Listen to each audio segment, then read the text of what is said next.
అందరికీ నమస్తే. ఈరోజు రేపు ఎప్పుడెప్పుడని ఎదురు చూస్తున్నటువంటి రాజ్యాధికార సమర వేరే స్థలంలో ఇక్కడ నుంచి మీడియా సమావేశంలో మాట్లాడడం జరుగుతూ ఉంది.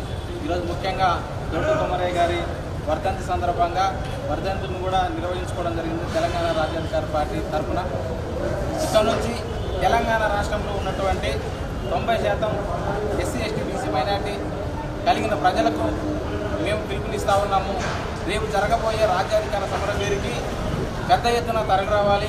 ఎందుకంటే ఈ సభ బీసీల బతుకులను మార్చే సభ, బీసీల భవిష్యత్తును మార్చే సభ, బహుజనులను రాజ్యాధికారం వైపు నడిపించే సభ. కాబట్టి దీనికి పెద్ద ఎత్తున తెలంగాణ రాష్ట్రంలో ఉన్నటువంటి ఆ ఎస్సీ ఎస్టీ బీసీ మైనార్టీ ప్రజలందరూ తరలి రావాల్సిందిగా విజ్ఞప్తి చేస్తూ, అదేవిధంగా ఈ రాష్ట్రంలో 70 సంవత్సరాల నుంచి స్వాతంత్రం వచ్చినప్పటి నుంచి ఇప్పటి వరకు వెలమలు రెడ్డిలు రాజ్యాధికారం వెళ్ళారు. కానీ ఒక బీసీ ఎస్సీ ఎస్టీ మైనార్టీ వారు కూడా ఇంతవరకు రాజ్యాధికారం వైపు దిశగా అడుగులు వేయలేదు. ఎక్కడో ఒకడో 2-3 చోట్ల ఎమ్మెల్యేలు కలిసి సరిపెట్టుకున్న దాఖలాలే ఉన్నాయి. కాబట్టి మనమందరం కూడా తెలంగాణ రాష్ట్రంలో రాజ్యాధికారం వైపు దిశగా వెళ్ళాలంటే అది ఒక్కరి వల్లనే సాధ్యము, అది ఎమ్మెల్సీ దీన్బార్ మల్లన్న గారి వల్ల సాధ్యము. ముఖ్యంగా ఇలాంటి సభ తెలంగాణ రాష్ట్రంలో ఎక్కడా జరగలేదు తెలంగాణ రాజ్యాధికార పార్టీ తరఫున.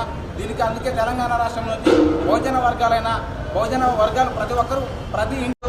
ప్రతి ఇంటి నుంచి ఒకరు వచ్చే విధంగా ప్లాన్ చేసుకోవాలని చెప్పేసి విజ్ఞప్తి చేస్తూ ఉన్నాము.